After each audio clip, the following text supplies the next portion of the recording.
क्या आपको लगता है आप टॉप 5 डिजर्विंग थी? देखो बिल्कुल ही सबका एक अलग अलग तरीका होता है गेम खेलने का। मैंने बहुत ही सेफली बोला, क्योंकि देखो जो इंसान वहाँ पे आपको पसंद नहीं है तो आपके पास ऑप्शन होता है कि आप उसे नॉमिनेट कर सकते हो।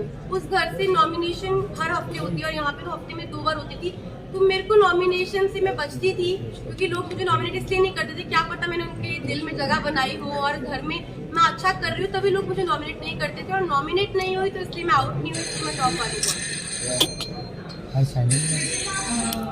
क्या करते लोग? के बाद आप बहुत लो हो गई थी, क्योंकि हमने देखा आप जिस तरीके से बाथरूम में रो रही थी और आप कहीं ना कहीं डीमोटिवेट आप भी हो गई थी और अरमान जी भी हो गए थे, क्योंकि उन्होंने कहा कि मैं नहीं चाहता कि मैं विनर बनूं और तू मुझे नॉमिनेट कर देना।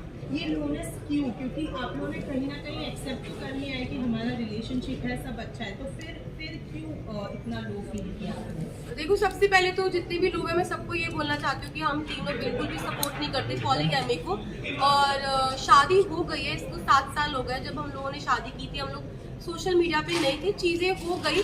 बस यही है कि हाथ जोड़ के सब लोगों से यही रिक्वेस्ट है कि हम लोग बिल्कुल भी सपोर्ट नहीं करते 2 शादियों को। और उस टाइम पे जब मैं बिग बॉस के घर में थी तो ऑलमोस्ट मुझे 35 डेज हो चुके थे। 35 दिन से अपनी फैमिली से दूर थी, पायल से दूर थी, अपने बच्चों की कोई खबर नहीं थी। तो अचानक से इतने सारे लोगों ने जो क्वेश्चन पुट करे, हाँ मैं मानती हूँ कि जो चीज़ें हुई वो एक मतलब कि बोलते कि वो एक्सपेक्टेड नहीं था जो चीज़ें हुई और बहुत ही अलग चीज़ है। तो पर जो लोगों के क्वेश्चन थे ना वो कहीं ना मुझे हर्ट कर रहे थे। और मुझे ये चीज़ सुनने में आई थी कि पायल के बारे में जो लोग बोल रहे थे तो वो चीज़ों के बारे में मुझे ना टेंशन सी हो रही थी। मतलब कुछ चीज़ें मुझे खाई जा रही थी और हम बिग बॉस के घर में थे, मेरे पास फ़ोन नहीं था कि मैं अपनी फैमिली को पूछ सकूं क्या वो ठीक है, क्या मेरे बच्चे ठीक है।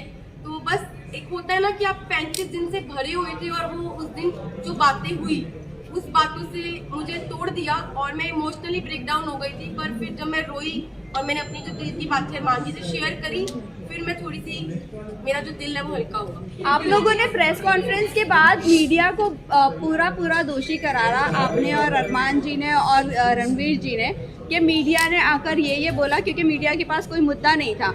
बाहर बैठे बैठे अगर पायल कंट्रोवर्सी क्रिएट कर रही है खुद ही कि वो डिवोर्स ले लेगी नहीं करेगी ऐसा वैसा, फिर आप लोगों का ये ड्रामा क्यों? एज एन आप लोगों ने ब्लेम ऐसे क्यों किया कि मीडिया की ही गलती है, मीडिया ने ये किया, पायल ने ऐसा नहीं बोला होगा? क्या ये बाहर हेडलाइन बनाने के लिए पायल कर रही थी सब कुछ? तो देखो अभी तक मेरे को फ़ोन नहीं मिला है, मैं डायरेक्ट घर से आई हूँ। अभी तक मैंने फ़ोन यूज़ नहीं करा। जिस टाइम मैं घर पे थी तो मुझे जो चीज़ पता चली, क्योंकि देखो मैंने घर में ये चीज़ सुनी नहीं थी, ना मैंने देखी, ना अपनी आंखों से देखी, ना अपने कानों से सुनी कि पायल क्या बोल रही है।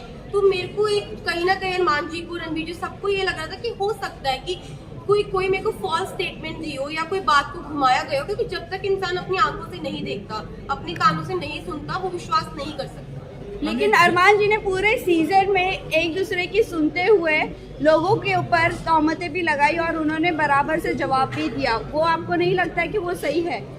अगर लवकेश के बारे में कोई आकर बोल रहा है कि वो चेकआउट कर रहा है तो वो बराबर से उनको ऐसा लग रहा है कि हाँ वो सच बोल रहा है, लेकिन जब हम आकर कोई मीडिया आकर आपको बोल रही है तो वो आपको गलत लग रहा है। वही मुनव्वर ने भी आके सेम बात बोली, डिवोर्स वाली बात, तब भी आपको नहीं यकीन हुआ? नहीं, मुझे यकीन नहीं हुआ, क्योंकि देखो ये जो बात है ना बहुत ज़्यादा, आप समझो मैं घर के अंदर हूँ, 40 दिन से घर में अंदर हूँ, अचानक से कोई ये बात बोलता है, पायल डाइवोर्स वाली बात जो बोल रही है, ये कितनी शॉकिंग बात थी कि इसकी वजह से मैं पूरे 2 दिन इतना ब्रेक डाउन रही हूँ, इतने इमोशनली, मतलब हर चीज़ से मैं जूझ रही थी उस घर के अंदर। तो मुझे कहीं ना कहीं लग रहा था कि मैं अपने दिल को ये चीज़ समझा रही थी कि क्या पता ये बात सच हो, क्या पता ना हो, क्योंकि मेरे को यही था मैं बाहर जाऊँ और मैं पायल से डायरेक्ट बात करूँ। जब मैं घर से बाहर निकली टॉप 5 में, जब मैं इस रेस से बाहर निकली, मैं बाहर निकलते ही स्टेज पे पायल थी और मैंने उससे पूछा तू ठीक है ना? उसने बोला हाँ मैं ठीक हूँ।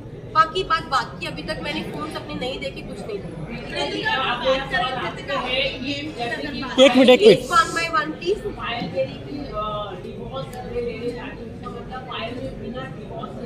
आप दोनों ने शादी की तो इसका मतलब आपकी शादी तो अनमैरिड बॉय हो गई है। According to the Indian law की हिंदू मैरिज है, आपकी शादी है तो रियल में शादी नहीं है, कानूनी हिसाब से ऊपर आता है। देखो मैं सबको यही बात बोल रही हूँ, हम लोग पॉलीगैमी को सपोर्ट नहीं कर रहे, जो 2 शादी है इसको बिल्कुल भी सपोर्ट नहीं कर रहे। और जो मेरी अरमान जी की शादी है, जब पायल ने रेडी हुई, पायल की मर्जी थी तभी शादी हुई, और Payal as a first wife, legal wife, अगर वो ऑब्जेक्शन उठाती है तो उस चीज़ के लिए मतलब कि हमारी जो लॉ है वो हमें बोल सकती है। और मैं यही बात बोलूंगी कि जो हो गया प्लीज वो हो गया, बार बार एक ही। एक और सवाल है जी। कि अरमान की तो काफी लंबी एजुकेशन है, रेगुलर बोर्ड लेवल का रेट का व्यूज है, उस पर आप क्या कहना चाहिए?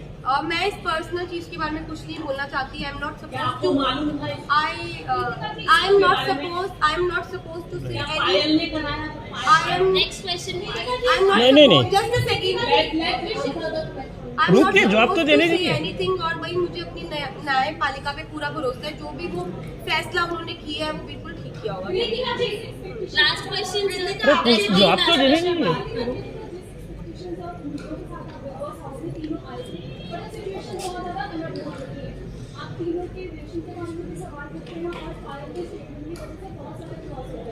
आपने अब 2 दिनों में जो सिचुएशंस फेस की उसके बाद अब मेमोरी प्रिपेयर है कि फैमिली से भी बात होगी, फाइल से बात होगी, और आपको अपने जो ब्लॉग स्टैंड के जरिए अपने फैंस आ सकते हैं आपको। जी मैं बिल्कुल प्रिपेयर हूँ हर चीज़ के लिए। हम तीनों ने जो हमारा रिश्ता है वो आप लोगों को सभी को पता है, और मुझे पता है कि वो इतनी इजीली नहीं टूटेगा। अब मैं बाहर आ गई हूँ, जो भी चीज़ें हैं, जैसी भी चीज़ें, सारी चीज़ें इकट्ठी बैठ के फेस करेंगे। एक आपको भी एक सवाल आपके लिए कि आप थैंक यू।